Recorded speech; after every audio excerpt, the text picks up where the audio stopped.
Soy Fernando Díaz Villanueva. Hoy es 21 de enero de 2024 y esto es La Contracrónica.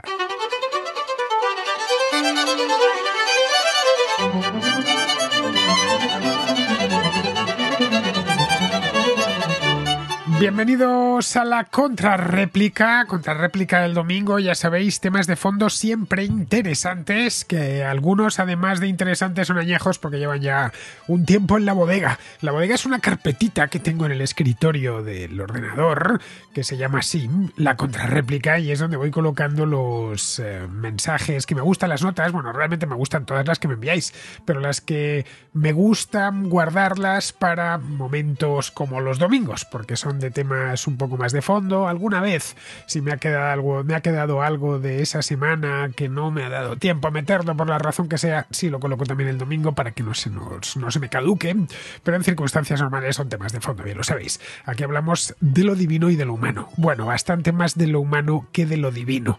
Para participar no tenéis más que enviar una nota de voz y si la nota de voz es del día o de la semana, trataré de meterla entre lunes y jueves. En el caso de que no sea así, que queráis abordar o ofrecernos una reflexión sobre un tema importante de fondo de nuestra época, bien, en ese caso me la llevaré casi con toda seguridad al domingo. Me la traeré a un día como hoy.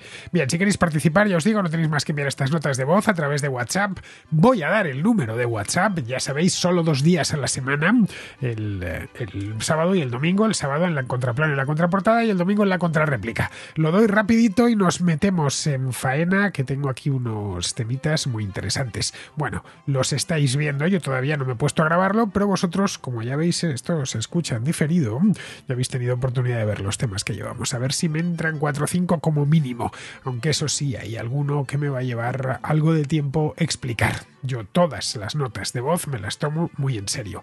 Las escucho con mucha atención y siempre con mucho cariño, y me gusta que el contraescucha que se ha tomado el trabajo de enviarme su nota de voz, su reflexión, su pregunta, pues se vea, se escuche en el programa y además me escuche a mí comentar ese mismo tema. Bien, el número es el 690-827909, 34 delante en el caso de que estéis fuera de España. Ya sabéis que este es un foro transatlántico, hay mucha gente que está en Hispanoamérica o está en Estados Unidos o también en otros países de Europa. Bueno, por haber hay contraescuchas en los lugares más remotos, en Nueva Zelanda, en Australia, en Japón, en Malasia, en fin. Creo que quedan pocos países del mundo desde los cuales no me hayan enviado alguna vez una nota de voz. Tengo que hacer la lista. Creo que no me ha llegado ninguna de Bután todavía. No sé si sabéis dónde está este país. Está en el Himalaya, justo entre China y la India. Bien, pues sin meternos en Bután, que no vamos a hablar de Bután hoy, os lo digo ya, ni creo que tampoco la semana próxima ni la siguiente. Vamos a hablar de unos temas más pegados hacia España, esa es la verdad, pero no solo. Así que si os interesa, pues nada, dejad que suene la música, que ya sabéis que dejo que termine el tercer movimiento del tercer concierto de Brandeburgo de Johann Sebastian Bach, que es el emblema sonoro de la contracrónica, y nos ponemos con el tema.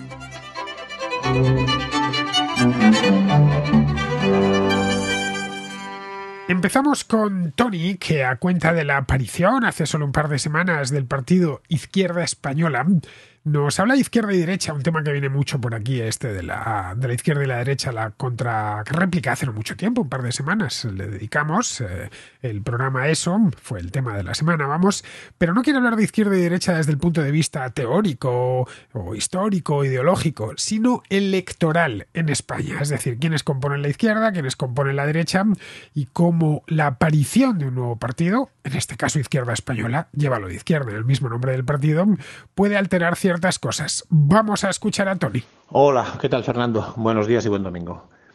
A ver, una reflexión con estos de Izquierda Española. Al final, lo decías tú en algún vídeo, los votos de la derecha se siguen manteniendo exactamente igual, ya estén divididos por 2 o concentrados en uno, da exactamente igual. Pero sí que es verdad que los votos de la izquierda cada vez van más divididos. Al final se han tenido que juntar ciento y la madre para acabar teniendo una gobernabilidad ridícula.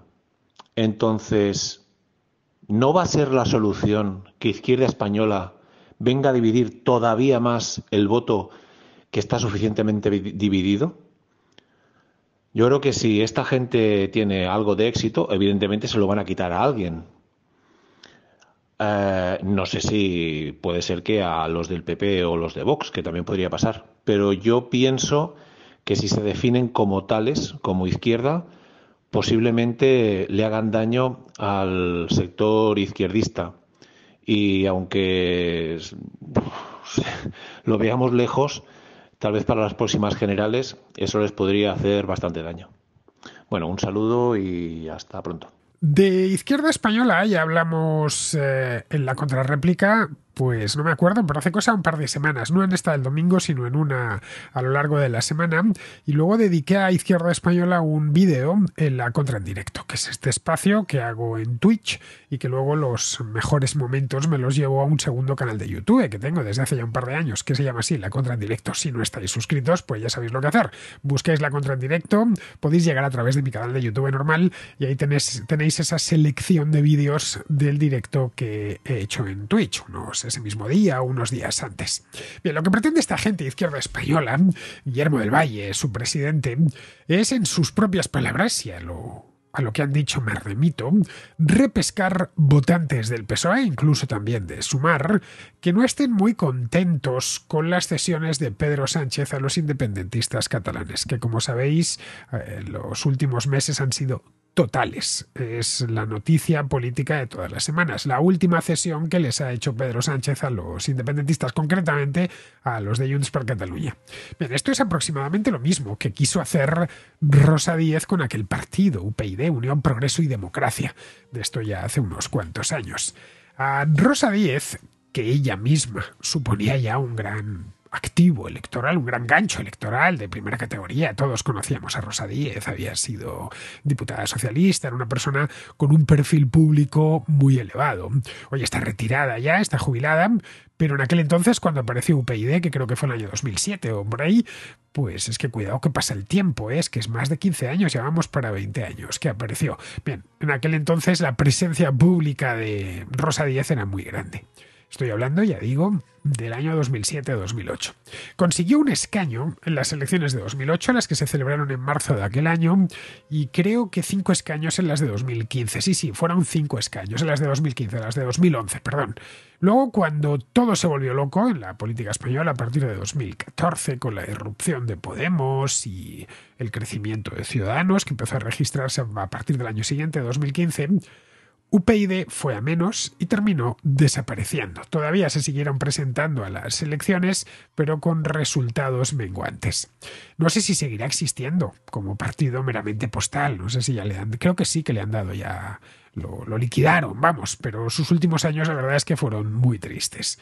La fundación de UPyD la recuerdo a la perfección. Y recuerdo qué es lo que decían, cuál era el mensaje que ellos enviaban a los electores. Venían a decir que ellos eran la verdadera izquierda española, frente al PSOE, que se había rendido a los nacionalistas. En aquel momento se acababa de negociar y se estaba sacando adelante el nuevo estatuto catalán. Bueno, de hecho el nombre lo decía todo, UPyD, lo de democracia al final. Ya sabéis que eso de democracia se pone mucho en las siglas de los partidos políticos, cuando los partidos políticos todavía se llamaban por siglas, que fue a aparecer Podemos y empezar, antes Ciudadanos, y empezaron a poner estas palabras que más parecen salidas de un departamento de marketing. Pero la idea de unión y progreso era: unión, estamos por la unidad de España y además somos progresistas. No sé quién se inventó el nombre, pero querían dejarlo claro desde el primer momento. En el caso de Izquierda Española, quieren ser más evidentes todavía. Somos españoles y además somos de izquierdas. En el año 2008 tuvieron algo de tracción frente al PSOE. Tracción electoral, estoy hablando.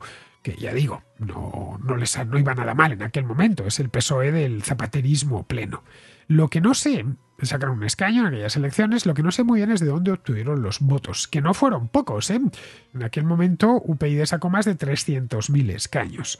De hecho, obtuvieron 300.000 votos y un escaño.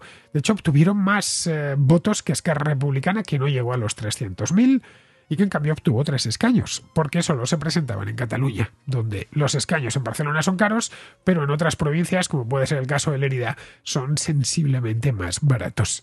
Esos votantes de Rosa Díez seguramente venían del PSOE. porque su programa era socialdemócrata. Del PP es dudoso que viniesen, porque el PP esas elecciones también creció. El tema es que 3 años más tarde, 3 años y pico más tarde, casi 4 años más tarde, en noviembre de 2011 obtuvieron casi 1.200.000 votos y 5 escaños. Convergencia y Unión, que aún existía, obtuvo en esas mismas elecciones 16 escaños con 1 millón de votos pelado. El problema era que UPyD conseguía los escaños en Madrid, donde son carísimos. Ya lo he dicho muchas veces, el madrileño es el español peor representado en las Cortes. La Comunidad de Madrid supone aproximadamente el 15% de la población del país, pero en el Congreso solo ocupa un 10% de los escaños. Bien, algo similar les puede pasar a estos de izquierda española. Eso sí, deberían tomárselo en serio y conseguir financiación cuanto antes, porque la financiación lo es todo en política. Para montar una campaña electoral en condiciones, pues hace falta dinero. Y la política es bastante cara, vamos, no digo nada que no sepamos todos. De cualquier manera, ya lo comentaba en la contra en directo, no podrán hacer nada hasta que el Partido Socialista empiece a flaquear y luego descomponerse. Y para eso necesitan pasar a la oposición. Mientras estén en el poder no pasará nada. Rajoy era muy discutido, pero el PP no se despeñó hasta que no salieron de la Moncloa. Es cuando Vox, a partir del año 2018, en diciembre de 2018, habían perdido la Moncloa en el mes de junio de ese año.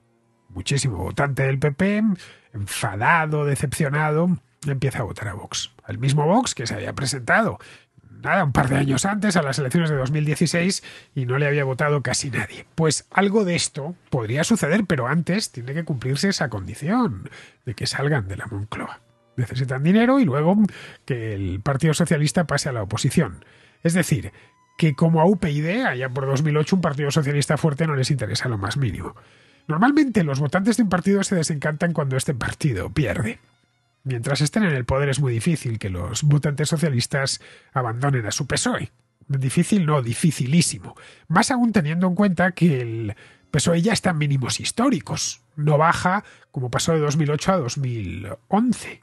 Ahí sí que se despeñó, pero es que ahora sigue en niveles de 2011 más o menos. El PSOE de hoy no es ni sombra de lo que era en el año 2008.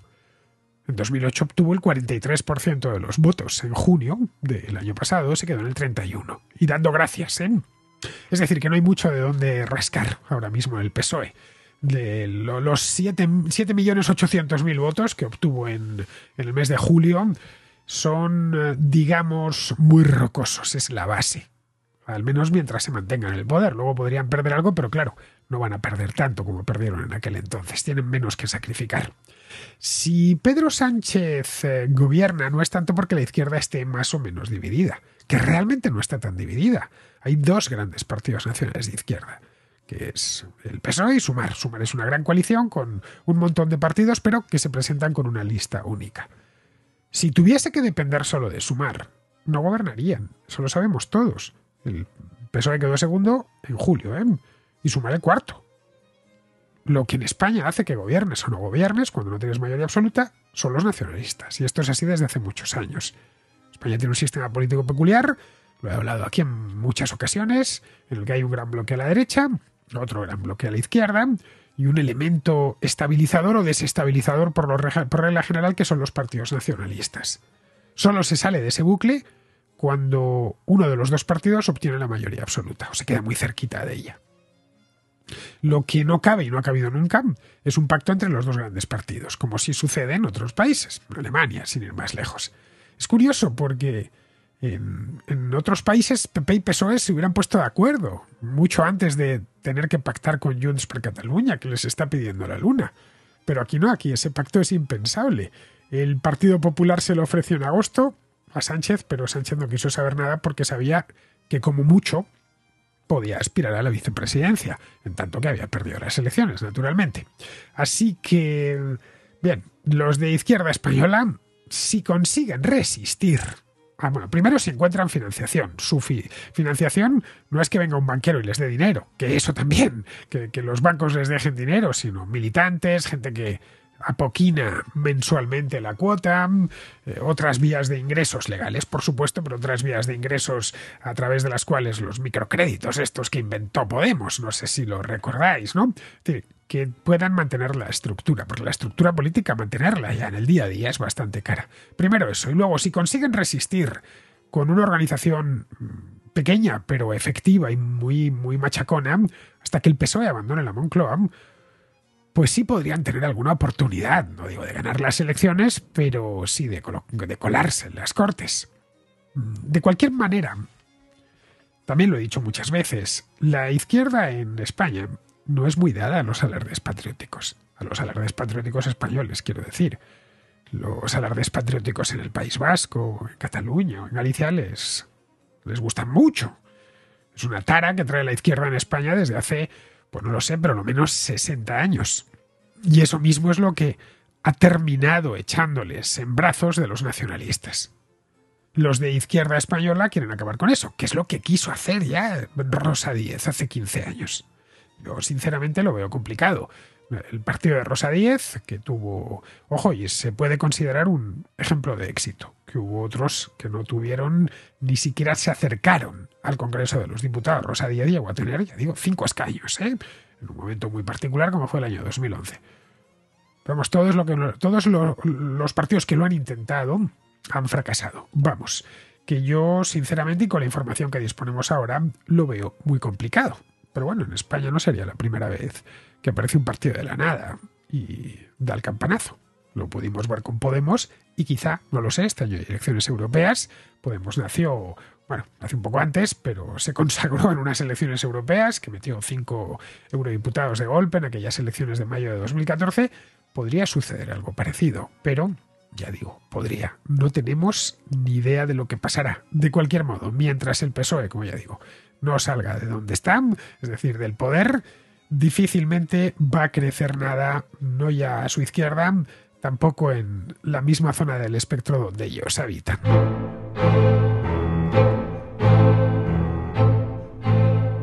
Vamos ahora con Kelly, que es un contraescucha de la República Dominicana y que nos habla del uso del Falcon. Del Falcon, ya sabéis, el avión oficial, ¿no? Que el uso del Falcon que hace Pedro Sánchez, más concretamente de los vuelos que hace el Falcon a su país, a la República Dominicana. Buenas, señor Fernando, y para todos los contraescuchas de la Cuenta Crónica. Como puede ver, le acabo de mandar una noticia donde veo que se menciona que el presidente de gobierno de España, el señor Pedro Sánchez, utilizó los aviones presidenciales, el Falcon, para hacer viajes clandestinos hacia acá, la República Dominicana. Me encuentro extraño que con cierta desfachatez se pueda realizar ese tipo de actos, pero quiero preguntarle a usted si es normal que esto suceda allá en España, porque si no mal recuerdo, para tiempos de la pandemia también él tuvo un tema con ciertos viajes clandestinos que realizaba a través de las aeronaves a su disposición. Solamente quería saber eso y escuchar su opinión. Cuando hablamos del Falcon de Pedro Sánchez, Kelly, lo hacemos de manera genérica. Realmente estamos hablando del 45 Grupo de la Fuerza Aérea. Este grupo está acuartelado en la base de Torrejón de Ardoz y opera un total de 7 aeronaves. 2 Airbus 310 y 5 Falcon 900. Luego hay otros 2 Airbus, los 330, que son bastante nuevos, que se han comprado hace relativamente poco tiempo, que no sé si están en el 45 Grupo o están en otro, pero seguramente están en el 45 Grupo porque estos también se dedican a lo que se conoce como transporte VIP. Bueno, hay una web que se llama Falcon Despega, falcondespega.es, que mantienen unos voluntarios, unos tipos muy entusiastas, con mucho arte, porque la verdad es que la web está fenomenal. Tienes una cantidad de información, lo que se conoce como inteligencia de fuente abierta, ¿no? Puedes ver una cantidad de datos que te apabullan, ¿no? Si no tienes más que echar un vistazo, ya digo, falcondespega.es, y a partir de ahí podéis, durante las últimas elecciones se hizo muy famosa esta web, podéis echar un vistazo a todo lo que hay registrado, que es muchísimo. Bien, esta web lo que hace es realizar un seguimiento de esta flota. De ahí que aparezcan pues infinidad de destinos, ¿no? Como Egipto, Polonia, no sé, estoy mirando ahora mismo, Letonia, Suiza, la República Dominicana también. Cada vez que uno de esos 7 aviones se emplea, aparece el viaje en la web y queda registrado. Hay 3 tipos de desplazamiento, los que son exclusivamente militares, los que sirven a la Casa Real y los que sirven a miembros del gobierno. Es decir, Pedro Sánchez y cualquier ministro puede ir en esos aviones. Y ojo, hay 22 ministros, son muchos, ¿eh? Si lo necesitan, por cuestiones de trabajo, se entiende. En el último mes, Sánchez ha tomado el avión 2 veces, por lo que veo aquí. Una para ir a Irak, en visita al extranjero, estoy hablando, ¿eh? Uno para ir a Irak en visita oficial y otro más para ir a Suiza. Entiendo que fue lo del foro de Davos de esta semana. La última vez que estuvo uno de estos aviones en la República Dominicana, lo estoy mirando en la web, ¿eh? Fue el 15 de enero, hace apenas unos días. Iba a bordo el ministro de Asuntos Exteriores, es decir, José Manuel Álvarez, que venía de Guatemala e hizo escala en Santo Domingo. Vamos, tengo aquí el vuelo, concretamente el de ida. Y después hizo el de vuelta, lo hizo vía las Azores, porque el Falcon 900 es un avioncito, es pequeño, es un avión de medio alcance y no tiene autonomía para cruzar el Atlántico, así que tienen que ir dando saltos. El anterior, creo que fue, sí, 2022, el famoso viaje de Irene Montero y sus secretarias de Estado que se fueron a no se sabe bien qué cosa, a Washington y Nueva York, fueron en uno de estos, de los Falcon 900, y tuvieron que parar a las Azores a repostar y luego continuaron hasta Washington y luego ya se movieron a Nueva York con este y volvieron haciendo un recorrido creo que similar. Así que lo que hizo Álvarez fue eso, salir de Guatemala, paró la República Dominicana, luego hizo otra parada en las Islas Azores, volvió a cargar combustible y ya regresó a Madrid. De modo que cuando veas que el Falcon ha aterrizado en el aeropuerto de Santo Domingo, que es el de las Américas, pues es posible que solo esté ahí para repostar tras cruzar el Atlántico o porque se dispone a cruzar el Atlántico. Por su posición geográfica, como bien sabes, la República Dominicana es un inmejorable distribuidor de tráfico aéreo para Centroamérica y el norte de Sudamérica.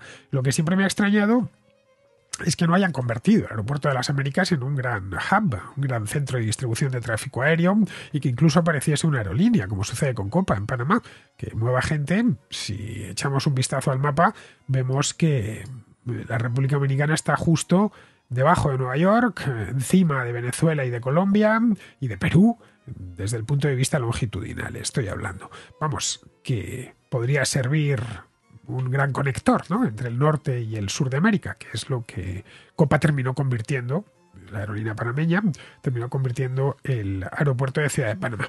Bien, seguimos con Mario, que es de Colombia y que escuchó hace unos días como Francisco nos contaba que su suegra rusa, no sé si escuchasteis esa nota de voz de Francisco, bueno, pues Francisco tiene una suegra que es rusa porque su mujer es rusa y le decía claro, la hija habla con la madre de manera frecuente. Y le decía que en Rusia, la suegra, que era muy putinista, que le decía que en Rusia había libertad de expresión plena, que no había ningún problema. Pero al mismo tiempo, su hija, que no es nada putinista, más bien todo lo contrario, cada vez que hablaban por teléfono, la hija, claro, ponía verde a Vladimir Putin y la madre le decía que no hablase mal de Putin, por si acaso, que nunca se sabe. Es decir, que nos venía a exponer Francisco cómo los rusos se autocensuran. Pues bien, Mario nos cuenta una experiencia similar que vivió en Cuba. Fernando, buenos días.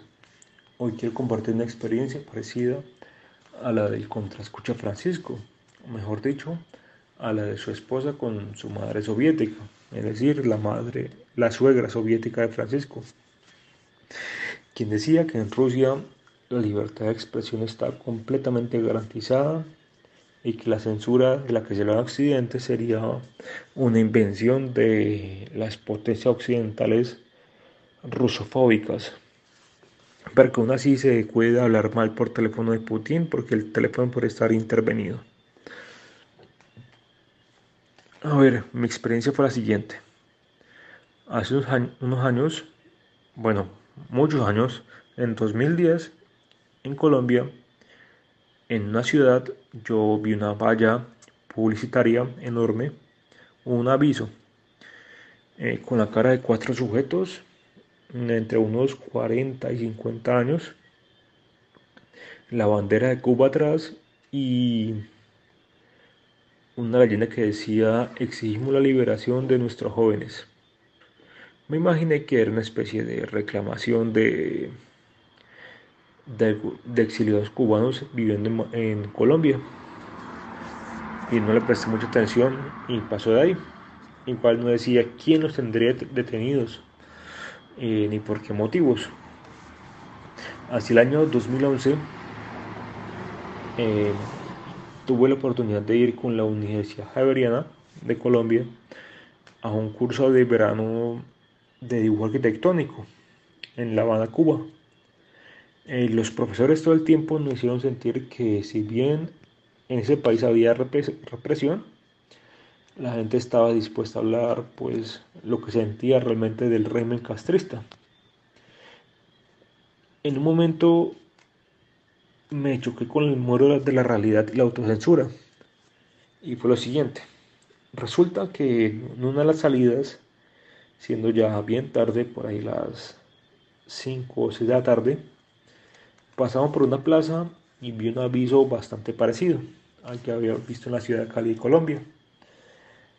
Pero este tenía una leyenda mucho más explícita. Decía que esta gente, estos jóvenes cuarentones, estaban detenidos en Estados Unidos, que simplemente estaban evitando el terrorismo que afectaba a Cuba.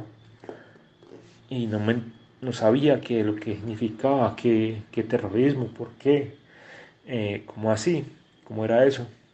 Así que encontré a la señora por ahí y le pregunté, oiga señora, ¿esto qué significa? Yo la verdad soy extranjero y no conozco esto. ¿Quiénes son ellos? Porque yo he visto una valla parecida en una ciudad de Colombia. La señora se sintió incómoda y me dijo que tenía cosas por hacer y que iba de afán. La verdad, a ese punto, ya todos sabíamos que el afán en La Habana no era una cosa habitual. Eh, Así que ese fue mi golpe contra la autocensura de un ciudadano en un país totalitario. Luego le pregunté a un profesor, le pregunté que esa gente quién es, porque yo veo una valla parecida en mi ciudad, bueno, mi ciudad no, la ciudad de Cali, y, y no sé de qué se trata. Y me dice, no, mira, es que ellos están detenidos en Estados Unidos porque habían infiltrado una organización terrorista que estaba haciendo sabotajes y cosas así malas en Cuba, desde Estados Unidos. Bueno, al volver a Colombia, me puse a investigar ya de los nombres y esto, y me di cuenta que esta gente, estos supuestos terroristas que habían sido infiltrados, eran simplemente activistas que volaban sobre La Habana y tiraban unos panfleticos anticastristas, salían desde Estados Unidos. Tengo entendido que uno de ellos, de los verdaderos activistas, fue derribado con, con misiles de pues munición de guerra de un avión militar cubano, creo que un MiG o algo así. Bueno, Fernando, creo que me extendí demasiado. Te deseo un feliz año y gracias por los programas. Lo primero que provoca la censura es la autocensura. Es un fenómeno inmediato. Eso sucede en todas las dictaduras. Antes de que te den la pedrada, te pones la venda por si acaso. Ojo, esto es algo perfectamente humano y natural. Y no hace falta que tengamos un dictador. Si sabes que estás sometido, digamos, a alguien muy autoritario, que puede ser un profesor, un padre incluso, pues ya antes de nada, antes de buscarte líos, te cortas. Piensas 2 veces antes de decir algo. Bien, esto es lo que hacen los dictadores. Y ojo, esto sucede con los países donde esto pasa, sucede con las personas comunes y también con los medios de comunicación. No se sabe, especialmente en ciertos países, que es el caso de Rusia, lo que se puede decir y lo que no. Pero por si acaso mejor no hablar más de la cuenta. Eso ya digo, es común a todas las dictaduras y estos regímenes híbridos como el ruso. De hecho, es el principal arma de los autócratas. No necesitan tener a un ejército de vigilantes y de agentes dedicados a espiar a la población. No es necesario. La gente ya se autocensura por sí misma. Para que eso suceda, evidentemente, antes de eso hay que escarmentar a unos cuantos. En el caso de Cuba, después de 60 y tantos años, todos conocen el coste que supone criticar al régimen castrista. El coste personal. Ya sea de palabra, y no digamos ya si lo has hecho por escrito. Todos conocen casos de gente que ha sido encarcelada O simplemente que le ha arrestado a la policía, la ha interrogado en comisaría y luego la ha devuelto a casa. Nadie quiere pasar por comisaría. Y menos detenido y que te interroguen. Por una cuestión de opinión, ¿no? Y a partir de ahí muchos cubanos lo saben. A partir de ese interrogatorio o de ese paso por la cárcel, su vida y la de todos sus parientes se convirtió en un infierno. Eso ya digo, en Cuba el que más y el que menos, después de 6 décadas y pico, ya ha tenido contacto personal con esto. En el caso de Rusia, el país fue una dictadura comunista durante 70 años y luego, tras un breve periodo de los años 90, en los que hubo bastante libertad de opinión y de expresión y de prensa, con Putin se volvió a la autocensura. Se volvió en parte a la censura, se apretó las tuercas a los medios, pero sin llegar a lo que había en la Unión Soviética. Porque oficialmente en Rusia impera la libertad de expresión, pero la realidad luego es muy diferente. Todos los rusos saben la cantidad de periodistas que han sido detenidos, encarcelados o directamente asesinados desde hace ya muchos años. Muchos rusos recuerdan la época de la Unión Soviética y lo que costaba enfrentarse a aquel régimen. Pero si ven que un periodista famoso, con nombre, conocido en el extranjero, lo liquidan, pues que no harán con una persona normal. A ver, hoy no te van a deportar a Siberia, a trabajar en un gulag hasta que mueras, pero las consecuencias pueden ser nefastas para una persona normal y corriente. Puedes quedarte sin empleo, puedes ver cómo no te admiten en la universidad. A ver, no todo el mundo tiene madera de héroe. Hacemos nuestra vida lo mejor que podemos y bastantes problemas se nos presentan ya en el día a día como para buscarnos más problemas con el gobierno. Esto sucede en muchos países del mundo, muchísimos, ¿eh? Bueno, uno de ellos es Turquía, que está en las puertas de la Unión Europea. Los turcos saben que se puede criticar a Erdogan, pero hasta cierto punto. Y el punto es un tanto difuso. A partir de ese punto la cosa puede tornarse problemática. Resultado: se evita en público y especialmente delante de desconocidos hacer críticas muy aceradas hacia el gobierno. Lo que nos contaba el otro día Francisco sobre su suegra, a ver, lo confieso, a mí me hizo esbozar una ligera sonrisa, pero es realmente muy duro. En el caso de la suegra de Francisco, al mismo tiempo que defiende a Putin, dice que allí se disfruta de total libertad de expresión, de la más absoluta libertad de expresión, pero le pide por favor a su hija que no critique demasiado al gobierno por teléfono, porque de ahí no vaya a ser que esté intervenido o lo que sea, y se podrían derivar problemas para ella. Para ambas, para la madre que está en Rusia y para la hija que está en España, pero que podría ir en cualquier momento. Bueno, cualquier ruso que se encuentre en el extranjero sabe que no se debe dejar ver en manifestaciones contra Putin, como muchas que se han celebrado por todo el mundo. Hay agentes de la seguridad del Estado que toman fotografías y graban vídeos y esos los examinan muy bien en Moscú. Tienen gente dedicada a eso. Los críticos con Putin en el extranjero saben que el precio de su libertad de conciencia es estar en el exilio para siempre o durante mucho tiempo hasta que el régimen caiga. Y no pueden regresar a Rusia porque saben lo que les puede suceder. No se ha llegado todavía al extremo de Cuba, pero no por falta de ganas de Vladimir Putin, precisamente. Bien, vamos ahora con David, que es de Barcelona y que vuelve con el tema este de Madrid Central, pero señalando el caso catalán. Mira, te mando un mensaje en contestación a una réplica que le hiciste el otro día en Contraescucha, que hablaba de Madrid Central, y tú estás francamente de acuerdo a las restricciones que se le ponían a los vehículos. Yo no estoy de acuerdo en cómo se está llevando, ¿no? Yo llevo un vehículo de combustión y a mí no se me permite circular por Barcelona. Yo soy de Barcelona. De 8 de la mañana hasta las 8 de la tarde no se me permite circular porque no tiene la etiqueta adecuada. Yo cada año a este coche le tengo que pasar la ITV y ahí me mide los gases contaminantes y siempre me da la etiqueta conforme está el vehículo apto, ¿no?, para circular. Entonces, ¿cómo puede ser que mi vehículo sea apto para circular y sin embargo no me dejen circular? Y este no es el impuesto que más, digamos, me toca la moral, ¿no? También tenemos que pagar, aparte de en Barcelona, que está el impuesto de CO2 este que se han inventado creo que lo pagamos junto a las basuras, el impuesto de circulación. O sea, el impuesto de circulación es el que más me duele pagar. No porque sea un precio alto, ¿no?, que al final son como 50, 60 euros, sino porque estoy pagando un impuesto para poder circular por todas las vías del país. Sin embargo, no me dejan circular por todas las vías del país. ¿Cómo estaría de acuerdo yo? Pues que me hagan una rebaja de un 50%. Si yo no puedo utilizar el vehículo y no puedo circular, ¿por qué me tienen que cobrar el impuesto entero? Es que no sé, no me entra en la cabeza. Bueno, solo quería decir de esto. Muchas gracias por el programa que haces. Y nada, un saludo y sigue así. El caso específico de Barcelona no lo conozco. Yo cuando voy a Barcelona voy en tren y una vez que estoy en Barcelona me muevo en metro, como creo que hacen los visitantes, casi todos los visitantes cuando llegan a Barcelona, igual que los que vienen a Madrid, pues más o menos lo mismo. No sé cuáles son los límites de Barcelona Central. De hecho, desconocía que hubiese un Barcelona Central.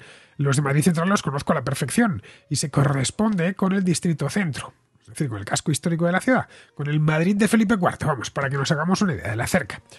Ya lo he explicado muchas veces. El problema del casco histórico de Madrid es que las calles son muy estrechas y tienen además mucho trasiego peatonal.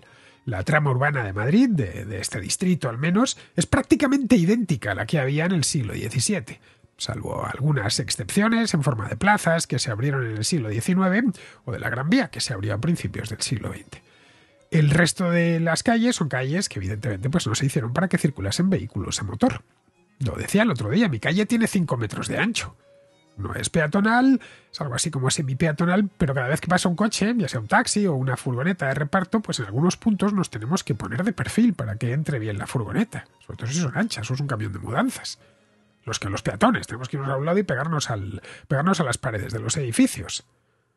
Y ojo, no es la más estrecha de por aquí, que las tengo en el barrio más estrechas todavía. En algunas no entran ni los camiones de mudanza. Esta calle, antes de que entrase en vigor Madrid Central, era un atasco continuo de gente dando vueltas con el coche buscando dónde dejarlo.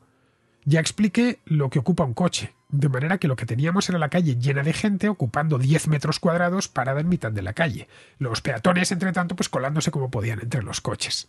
Así que cabían dos posibilidades. O peatonalizabas el centro por completo, o fijabas una serie de restricciones. Para las restricciones había dos posibilidades. O cobrabas un peaje o te ibas a un elemento más neutro, como el caso de las emisiones. Lo del peaje es que ni se barajó, porque ya sabes lo que es cobrar en España por circular. Es un país con pocas autopistas de peaje y los que tienen que pagarlas, los catalanes, por ejemplo, pues siempre se están quejando. Además, con el pobrismo tan propio de la política española, pues se hubiese considerado que es una política contra los pobres, etc. Así que escogieron lo de las emisiones. Para ponerlo en marcha, tomaron como referencia las etiquetas de la DGT.